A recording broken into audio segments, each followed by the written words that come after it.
नमस्कार बच्चों। बीए तृतीय वर्ष बीए फाइनल की क्लास में सभी का स्वागत है। हम श्रीमद् भगवद गीता का अध्ययन कर रहे थे, उसी का श्लोक हम आगे जो वहाँ जहाँ तक हमने पढ़ा था उससे आगे लेंगे।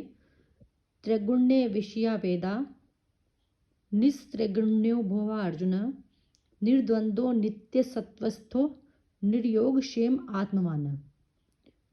यहाँ पर श्री कृष्ण अर्जुन को वही बात समझा रहे हैं कि तुम्हें किस प्रकार से निष्काम कर्मयोग को जान लेना है, किस प्रकार से तुम्हें वेदों को जान लेना है और निर्द्वंद हो जाना है, सब प्रकार से आत्मवान हो जाना है, अर्थात अपनी आत्मा के बारे में जान लेना है। तभी तुम इस युद्ध के लिए तैयार हो पाओगे। जो बुद्धिहीन और आसक्त पुरुष होते हैं, कर्म जीवन को कठोर बंधन में बांध देता है और बुद्धि में दृढ़ता अगर नहीं होती है किसी के, तो कर्म का स्वर भी बैठ जाता है। इसीलिए बुद्धि को तुम दृढ़ करके और किस प्रकार से अपने कर्म को करो, यही बात समझा रहे हैं। श्री कृष्ण कहते हैं, अर्जुन, हे अर्जुन, वेदास त्रिगुण विषया, वेद तीनों गुणों के विषय वाले हैं। निस्त्रगुण्य निर्द्वंद, तुम तीनों गुणों से रहित, निर्द्वंद सभी प्रकार के द्वंद्वों से रहित, नित्य सत्वस्थ हमेशा सत्व में स्थित रहने वाले, निर्योग क्षेम योग क्षेम की चिंता से युक्त और आत्मवान भव, क्या हो जाओ, आत्मवान हो जाओ।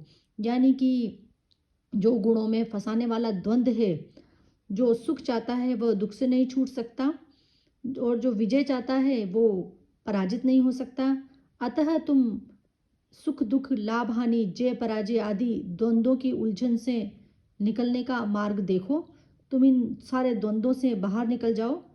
जो जितने भी द्वंद्व हैं वो भरे जगत में निर्द्वंद होकर तुम्हें रहना है, वही सच्चा सुखी व्यक्ति है।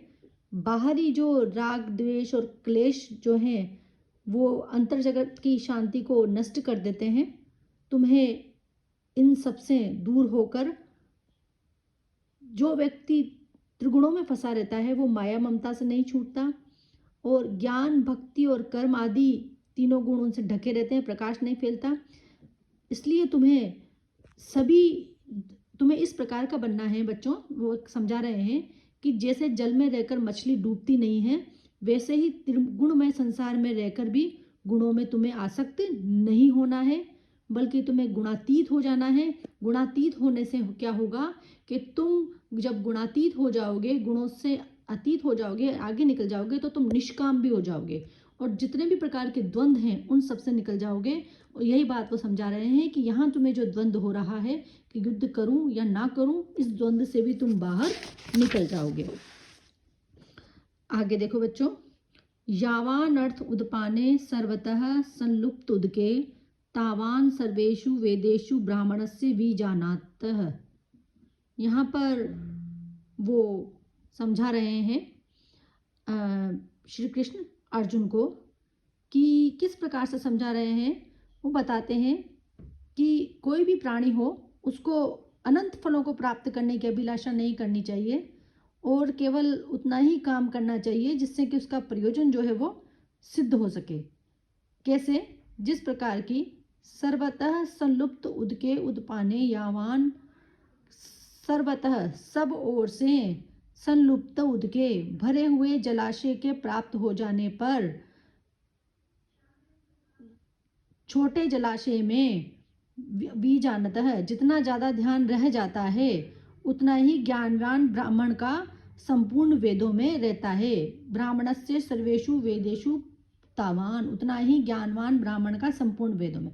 कहने का तात्पर्य यह है कि जब तुम वास्तव में ये जान जाओगे कि ब्रह्म ज्ञान को तुम जान जाओगे जो कि अनंत है, तो तुम वेद केवल तुम्हारे लिए वेद ज्ञान से अनंत ज्ञान नहीं मिल सकता।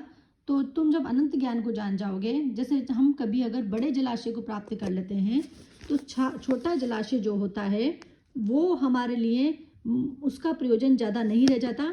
इसी बार आत्मवान जो मनुष्य है उसके सम्मुख प्रत्येक परिस्थिति में संपूर्ण ज्ञान रहता है और वह अपने कर्तव्य को भली भांति जानता है और पूरा करता है। गीता में इसी सत्य को दृष्टांत द्वारा स्पष्ट करते हुए कहा गया है। गीता में यही बात कही है कि जो तत्ववेता ब्राह्मण होता है उसका वेदों में उतना ही प्रयोजन रहता है जितना सब ओर से उमड़ते हुए जल वाले जलाशय में। कहने का तात्पर्य है कि जल कितना ही बहता रहे, अत्यंत शीतल हो, मधुर हो, परंतु विद्वान व्यक्ति जो है उसमें से पूरा ग्रहण नहीं करेगा। जितनी उसको आवश्यकता होती है उतना ही ग्रहण करता है और उसमें डूबता नहीं है। उसी प्रकार जो बुद्धिमान व्यक्ति होते हैं वो वैदिक कर्मकांड, उपासना और ज्ञान आदि का यथोचित लाभ उठाते हैं, किसी भ्रम, मोह या अज्ञान में नहीं पड़ते हैं और हमेशा वो अपने लिए आवश्यकता के अनुसार जो चीज़ें होती हैं उनको ग्रहण करते हुए चले जाते हैं। जैसे जगत में कूप, तालाब आदि अनेक छोटे छोटे जलाशय होते हैं, उनमें जितना स्नान पान आदि प्रयोजन हो उतना ही ग्रहण कर लेते हैं। उसी प्रकार से परिपूर्ण महान जलाशय, इसी प्रकार संपूर्ण वेदों में जो कर्मों का फल मिलता है वो समस्त प्रयोजन परमार्थ तत्व को जानने वाले ब्राह्मणों को सिद्ध हो जाता है। इस प्रकार से बात यहाँ पर समझाने का प्रयत्न किया गया है कि तुम भी समझ जाओ और इस तत्ववेता ब्राह्मण बन जाओ तो तुम्हारे वेदों से इतना प्रयोजन नहीं रह जाएगा। अगला जो श्लोक है बच्चों वो काफ़ी प्रसिद्ध भी रहा है इसका और एक तरह से सार है गीता का। कर्मण्येव अधिकारस्तु मा फलेषु कदाचन मा कर्म फल हेतु भूमा ते संगो अस्तव कर्मणि। यहाँ पर श्री कृष्ण अर्जुन को समझाते हैं कि अनंत ज्ञान जो है, आनंद जो है वो अस्थिर होकर इधर उधर भटकने से हमें नहीं मिलेगा और उसको प्राप्त करने का एक ही साधन है दृढ़ बुद्धि अर्थात और साथ में कर्म करना, लेकिन कर्म के फल की इच्छा न करना, क्रियाशील रहकर भी कर्म के दोषों से बचे रहना। इसीलिए ये महामंत्र जो है गीता में दिया गया है, ते अधिकार कर्मणि एव। ते के हे अर्जुन तुम्हारा अधिकार जो है वो कर्मणि एव केवल कर्मों में ही है, फलेषु कदाचन न फलों में कभी भी नहीं। यानी कि केवल तुम कर्म ही कर सकते हो, उसके फल पे तुम्हारा अधिकार नहीं है।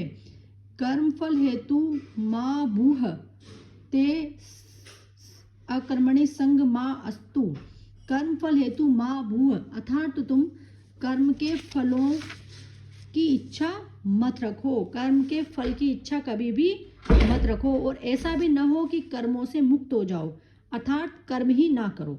यानी कि कहने का तात्पर्य यह है कि यहाँ पर श्री कृष्ण अर्जुन को समझा रहे हैं कि मनुष्य का जो जीवन है उसमें कर्म एक महाशक्ति के रूप में है और मनुष्य के सुंदर से ललाट पर कर्म का तिलक लगाकर प्रजापति ने उसे विजय का वरदान प्रदान किया है।